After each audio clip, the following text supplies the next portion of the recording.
Saudara, ini nggak main-main. Karena orang yang saya maksudkan ini pada pemilihan presiden yang lalu itu berhasil menjadi salah satu calon wakil presiden. Sudah berhasil menjadi calon salah satu wakil presiden.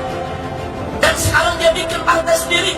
Dia punya duit, dia punya uang, dia punya channel, dia punya akses, dia punya televisi cukup banyak. Kalau kita tidak hati-hati, negeri ini akan direbut oleh orang kafir, saudara. Insya Allah.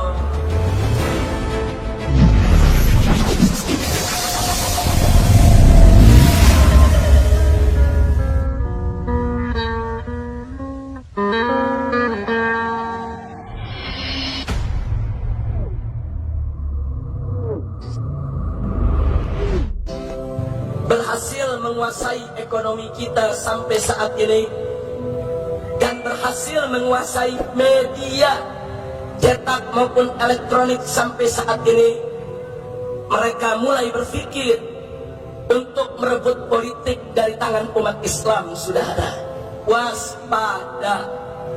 Ekonomi kita sudah direbut oleh orang kafir, media kita sudah direbut oleh orang kafir. Saat ini mereka ingin merebut tampuk pimpinan politik dari tangan umat Islam, saudara. Di beberapa daerah sudah terjadi. Jakarta 87% penduduknya muslim, tapi gubernurnya kafir, saudara. Solo, saudara, 85% penduduknya muslim, tapi wali kotanya kafir, saudara. Kalimantan Barat 72% penduduknya muslim, tapi gubernurnya sudah 2 periode kafir, saudara. Bahkan Kalimantan Tengah 2 periode yang lalu, saudara, juga dipegang, dikuasai oleh orang kafir. Padahal 70% penduduk Kalimantan Tengah adalah umat Islam. Tapi alhamdulillah kita mendapatkan berita gembira di Kalimantan Tengah, saudara. Bulan ini setelah saudara diadakan pemilihan gubernur yang baru, akhirnya calon gubernur kafir kalah, yang menang adalah calon gubernur muslim, saudara. Takbir, takbir. Kalau begitu saya mau tanya, kira-kira di Jakarta siap kita rebut kembali? Di Solo siap kita rebut kembali? Di seluruh Indonesia siap rebut kembali? Siap bersatu? Takbir. Saudara, hati-hati. Gerakan yang dilakukan orang kafir untuk merebut politik di Indonesia sangat berbahaya.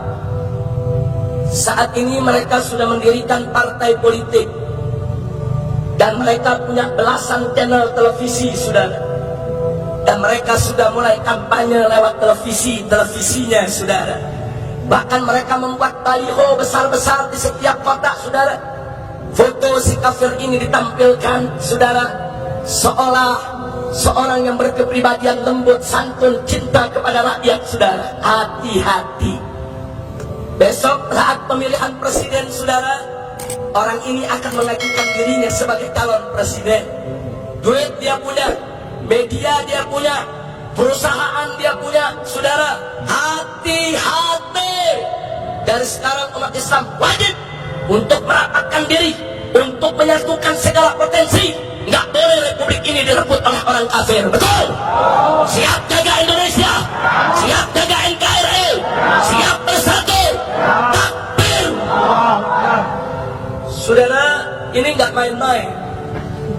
Karena orang yang saya maksudkan ini pada pemilihan presiden yang lalu itu berhasil menjadi salah satu calon wakil presiden, sudah berhasil menjadi calon salah satu wakil presiden. Dan sekarang dia bikin partai sendiri. Dia punya duit, dia punya uang, dia punya channel, dia punya akses, dia punya televisi cukup banyak. Kalau kita tidak hati-hati, negeri ini akan direbut oleh orang kafir, saudara. Insya Allah. Makanya maaf Pak Bu ya, saat ini mulai ada upaya-upaya pengaburan sejarah. Saat ini, saudara, ada upaya pendistorsian sejarah. Ada mengatakan saat ini Islam di Indonesia datang bukan dari Arab, tapi dari Cina. Ada yang mengatakan Wali Songo itu bukan Habib, tapi Wali Songo itu Cina. Gak sampai di situ, saudara. Seminggu yang lalu, Menteri Dalam Negeri Republik Indonesia meresmikan monumen patung Laskar Cina di Taman Mini Indonesia Indah, saudara. Laskar Cina mana yang berjuang untuk Indonesia? Laskar Cina mana yang berjuang untuk memerdekakan Republik ini? Hei, Menteri Dalam Negeri Republik Indonesia, kurang ajar. Kenapa Laskar Cina komunis yang kau buat patungnya untuk diperingati, padahal mereka pengkhianat negeri ini, saudara? Insyaallah. Takbir. Bagi itu saya perlu buka kepada masyarakat, saudara, supaya Anda semua tahu persoalan Laskar Cina, saudara, sekarang dihapus dari sejarah. Banyak bangsa Indonesia tidak pernah tahu lagi tentang sejarahnya, saudara. Hari ini saya mau buka, malam ini saya ingin beritahukan, saudara, supaya seluruh umat Islam dimanapun paham siapa itu Laskar Cina di Indonesia, saudara. Mau tahu? Mau tahu?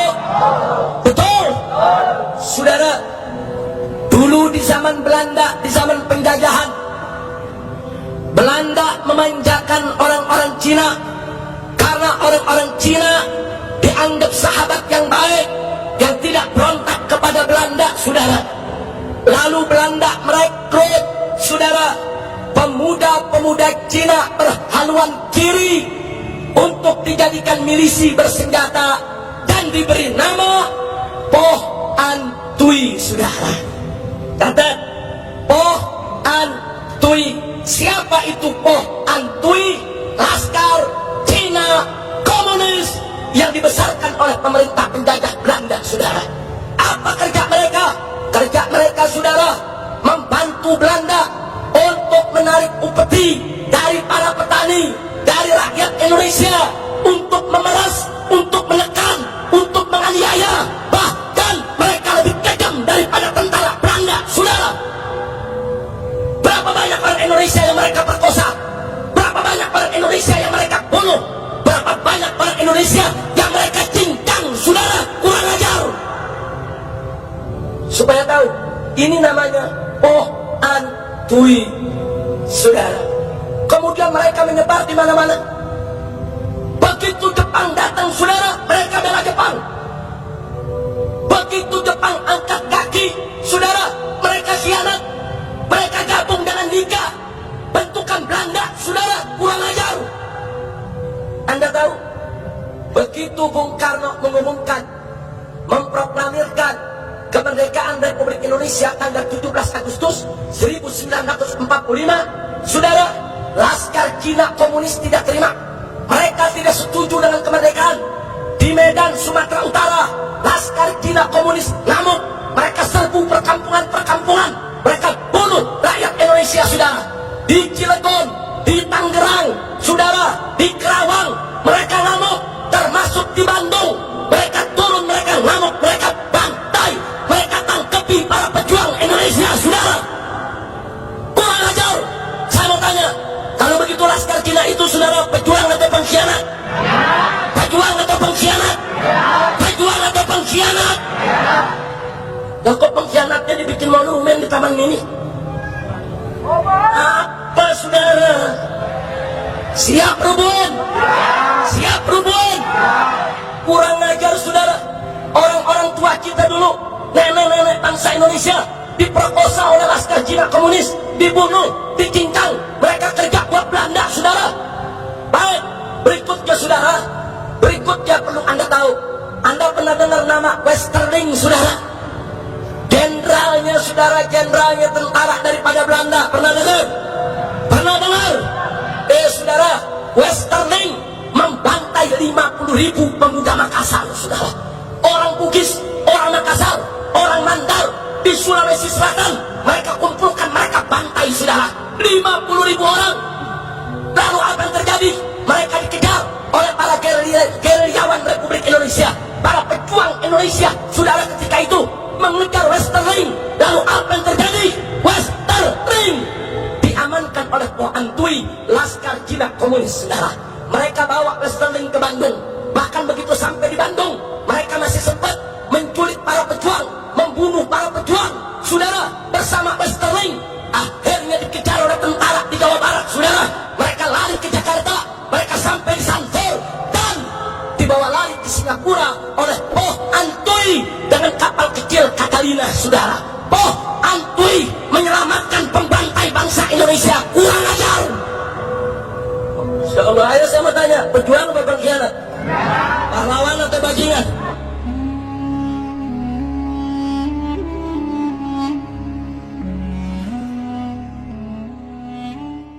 La ilaha illallah Muhammadun Rasulullah alaihi salatullah wa alihi wal ahibba. La ilaha illallah Muhammadun Rasulullah